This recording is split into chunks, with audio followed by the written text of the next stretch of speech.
Dear students, welcome to you in the third lecture video of break-even analysis। तो इससे पहले जो हमने दोनों क्वेश्चंस किए थे वो हमने नॉर्मल सिंपल मेथड से किए थे। अब जो हमने क्वेश्चन कहा था कि हम करेंगे वो हम ग्राफिकल मेथड से करेंगे, ठीक है। तो ग्राफिकल मेथड के लिए ये मेरे पास एक क्वेश्चन गिवन है।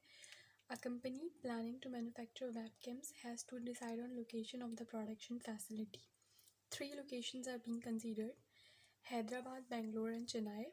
द एफ सी यहाँ पे है फिक्स कॉस्ट आपको दी हुई है ये तीनों, ठीक है, पर एनएम। और the V C means variable cost, और वेरिएबल कॉस्ट आपको दी हुई है ये पर यूनिट, ठीक है। हमें क्या क्या फाइंड आउट करने के लिए कहा गया है। नंबर पार्ट 1 में हमसे कहा गया है कि range of annual sales for which each location is most suitable, ठीक है। यानी हमें एक रेंज फाइंड आउट करनी है कि किस किस रेंज के लिए कौन कौन सी लोकेशन जो है वो सुइटेबल है। और पार्ट नंबर 2 में हमसे कहा जा रहा है which one of the 3 is best for 17,000 units, ठीक है। तो ये हमारे पास एक सिंपल सा क्वेश्चन है, इसको मैं थोड़ा सा एक्सप्लेन भी कर देती हूँ। क्वेश्चन में हमसे कहा जा रहा है कि एक कंपनी है जो कि वेबकैम्स को मैन्युफैक्चर करना चाहती है, और उसके लिए उन्होंने 3 लोकेशंस जो हैं वो डिसाइड की हैं, हैदराबाद, बेंगलोर और चेन्नई। और आपको जो है वो फिक्स कॉस्ट दी हुई है हर उसकी पर एनम, और वेरिएबल कॉस्ट दी हुई है हर लोकेशन की पर यूनिट, ठीक है। और आपसे कहा जा रहा है कि आपको फाइंड आउट करना है कि कौन सी लोकेशन किस किस रेंज के लिए बेस्ट है। और पार्ट 2 में आपसे कहा जा रहा है कि अगर मुझे 17,000 यूनिट्स की प्रोडक्शन करनी है तो मेरे पास कौन सी लोकेशन जो है वो बेस्ट होगी इन तीनों में से। तो सबसे पहला काम हमने क्या डिस्कस किया था कि हमें जब भी क्वेश्चन मिले हम एक टेबल बना लें, ठीक है। तो ये देखिए, ये मैंने एक टेबल कंस्ट्रक्ट किया हुआ है जिसके अंदर मैंने लोकेशन जो मुझे गिवन थी हैदराबाद, चेन्नई और हैदराबाद, बेंगलोर और चेन्नई वो लिखी हैं। फिक्स कॉस्टेस जो मुझे गिवन थी और वेरिएबल कॉस्टेस जो मुझे गिवन थी, ठीक है। ये आप देख सकते हैं यहाँ पे मेरे पास फिक्स कॉस्टेस गिवन थी 30 लाख, और ये सारी मुझे फिक्स कॉस्टेस गिवन थी और ये वेरिएबल कॉस्टेस तो वो मैंने लिख ली हैं, ठीक है। अब इससे पिछले जो 2 क्वेश्चंस थे, क्वेश्चन नंबर 1 में हमारे पास क्या था कि हमें डायरेक्ट तो नहीं गिवन था कि हमें कितनी प्रोडक्शन करनी है, बट हमें जो है वो क्वेश्चन नंबर 1 में हमें डायरेक्टली गिवन था, ठीक है, कि हमें कितनी प्रोडक्शन करनी है। क्वेश्चन नंबर 2 में हमें डायरेक्ट नहीं गिवन था, हमें कुछ ऐसी कंडीशंस गिवन थी जिसके ज़रिए से हमने आइडेंटिफाई किया था कि हमें कितनी प्रोडक्शन करनी है। बट यहाँ इस क्वेश्चन के अंदर हमें नहीं गिवन ऐसा कोई डेटा जिसके ज़रिए हम आइडेंटिफाई करें, या डायरेक्ट गिवन हो कि कितनी हमें वॉल्यूम प्रोड्यूस करना है, ठीक है।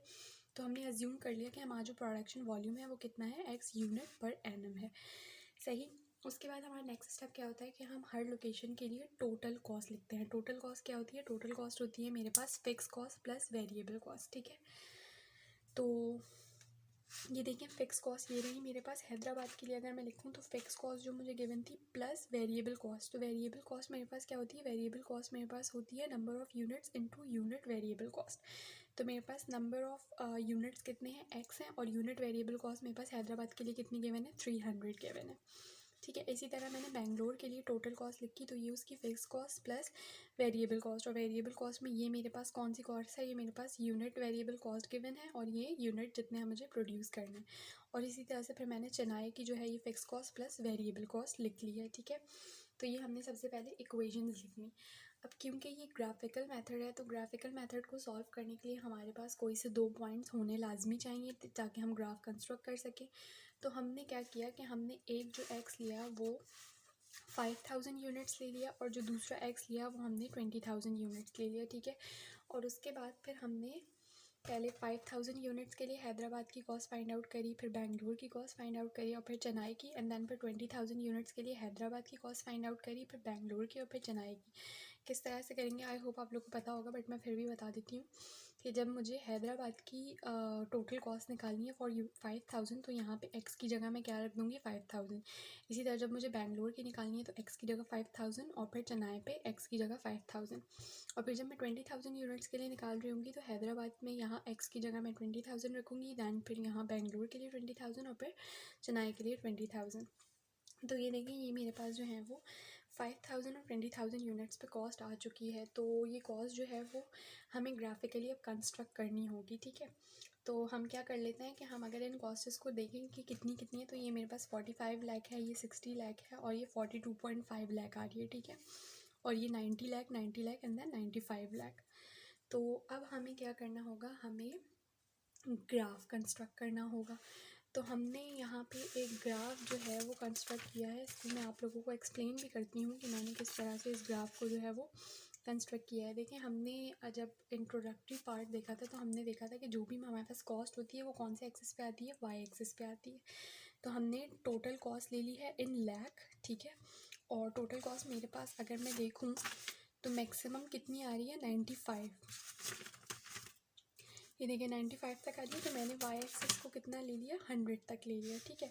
हमेशा जो हमारी मैक्सिमम होती है हम उससे थोड़ा ऊपर ही लेते हैं ताकि ग्राफ दिखने में थोड़ा समझ आए और खुला खुला सा लगे, ठीक है।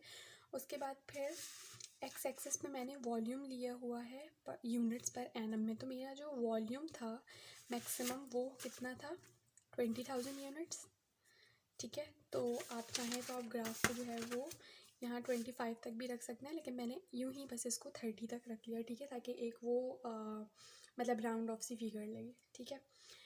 उसके बाद नेक्स्ट हमारा क्या काम था कि हमें ग्राफ को कंस्ट्रक्ट करना था। तो अब इस चीज़ पे ध्यान दें कि हमने ग्राफ को कंस्ट्रक्ट किस तरह से किया है। देखें, सबसे पहले हैदराबाद थी मेरे पास। तो ये पेंसिल वाली लाइन दिख रही होगी आपको, ये वाली लाइन ये मेरी हैदराबाद की है, ठीक है। मैं इस पे मेंशन भी कर देती हूँ कि ये वाली जो लाइन है मेरी, दैट इज़ फॉर एच, यानी कि हैदराबाद के लिए, ठीक है। तो देखें ये कैसे हमने कंस्ट्रक्ट किया। हमने देखा कि जब मेरे पास एक्स जो है यानी कि वो 5,000 यूनिट्स है, तो जो हैदराबाद की कॉस्ट है वो कितनी आ रही है, 45 लाख आ रही है। तो ये देखें, ये पहला पॉइंट है, यानी 5,000 यूनिट्स पर, ये पेंसिल से पॉइंट देखें, 5,000 यूनिट्स पे जो मेरी कॉस्ट आ रही थी वो कितनी आ रही थी, 45, ठीक है। तो ये देखें, ये मैंने 45 पे पहला पॉइंट कंस्ट्रक्ट किया। दैन फिर मेरे पास 20,000 यूनिट्स पे कितनी आ रही थी, ये वाले पॉइंट की अब बात हो रही है, ठीक है, कि 20,000 यूनिट्स में मेरे पास कितनी आ रही थी, 90 लाख आ रही थी कॉस्ट। तो ये हमने सेकंड पॉइंट कंस्ट्रक्ट किया कि ये मेरे पास 20,000 यूनिट्स थे और ये हमारे पास 90,000 कॉस्ट आ गई, ठीक है। तो ये हैदराबाद का पॉइंट कंप्लीट हो गया। फिर आते हैं हम बेंगलोर के ऊपर। तो बेंगलोर जो है वो ये जो ब्लैक वाली लाइन है ना आपकी, ये वाली, दिस इज़ फॉर बेंगलोर, ठीक है। तो ये बेंगलोर के लिए है। तो इसके अंदर क्या है हमारे पास कि पहला पॉइंट जो है वो मेरे पास क्या है कि मेरे पास 5,000 यूनिट्स के ऊपर जो आ रही है वो आ रही है 60 लाख और 20,000 यूनिट्स पे आ रही है 90 लाख। तो ये देखिए, ये हमने कंस्ट्रक्ट कर लिया कि पहला पॉइंट ये रहा मेरे पास बेंगलोर, 5,000 के ऊपर मेरे पास कितनी थी बेंगलोर की, 60, ये पहला पॉइंट। और उसके बाद फिर 20,000 यूनिट्स के ऊपर 90 थी, वो वही सेम पॉइंट है जो हैदराबाद का था, तो वो एक ही सर्कल से शो हो रहा है, ठीक है। उसके बाद फिर आती है चेन्नई। तो ये देखें, ये जो ब्लू वाली लाइन है ना, दिस ब्लू लाइन, ये हमने चेन्नई के लिए बनाई हुई है, ठीक है। तो चेन्नई का जो पहला पॉइंट है वो हमारे पास क्या है, ये देखिए 5,000 यूनिट्स पे मेरे पास 42.5 है और 20,000 पे मेरे पास कितनी है, 95 लाख है, ठीक है। तो ये देखें 5,000 यूनिट्स पे जो मेरे पास आ रही है वो 42.5 आ रही है, यानी कि ये वाली 42.5, ठीक है। और उसके बाद फिर 20,000 यूनिट्स में मेरे पास कितनी आ रही थी, 95। तो ये हमने 95 पे कंस्ट्रक्ट किया हुआ है, ठीक है। तो इस तरह से हमने तीनों जो हैं वो लाइंस कंस्ट्रक्ट कर ली। देन हमसे पार्ट 1 में कहा जा रहा था कि आपको वो सूटेबल रेंज बतानी है जिसके लिए हर लोकेशन जो है वो बेस्ट है।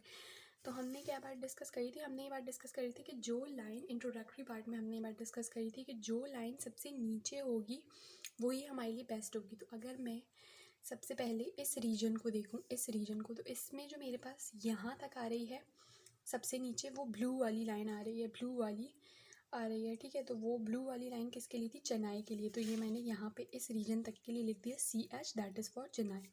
उसके बाद अगर मैं यहाँ से लेके यहाँ तक अपने ग्राफ को देखूँ तो जो सबसे नीचे आ रही है वो कौन सी लाइन आ रही है, वो आ रही है ये हैदराबाद वाली लाइन जो हमने पेंसिल से कंस्ट्रक्ट की थी, ऐसा ही है। तो ये देखें, इस वाले रीजन के लिए मेरे पास क्या है, हैदराबाद बेस्ट लोकेशन है। और यहाँ से यानी 20,000 यूनिट से आगे का अगर मैं ग्राफ देखूँ तो मेरे पास ये जो ब्लैक लाइन है ये सबसे नीचे आ रही है, और ये ब्लैक लाइन किसके लिए थी मेरे पास, ये मेरे पास बेंगलोर के लिए थी।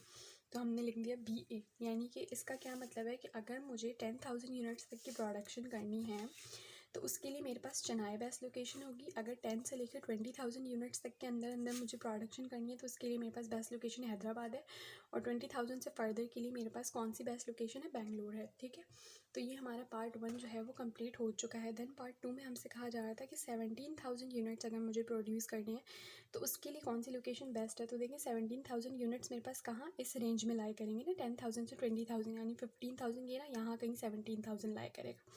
तो उसके लिए मेरे पास कौन सी रेंज बेस्ट आ रही है, हैदराबाद। तो हम लिख देंगे कि 17,000 यूनिट्स प्रोडक्शन के लिए हमारे पास जो हैदराबाद है वो बेस्ट लोकेशन है। तो आई होप ये ग्राफिकल मेथड आप लोगों को समझ आया होगा। नेक्स्ट वीडियोस में हम जो अपना नेक्स्ट टॉपिक है यानी सेंटर ऑफ ग्रेविटी उसको डिस्कस करेंगे।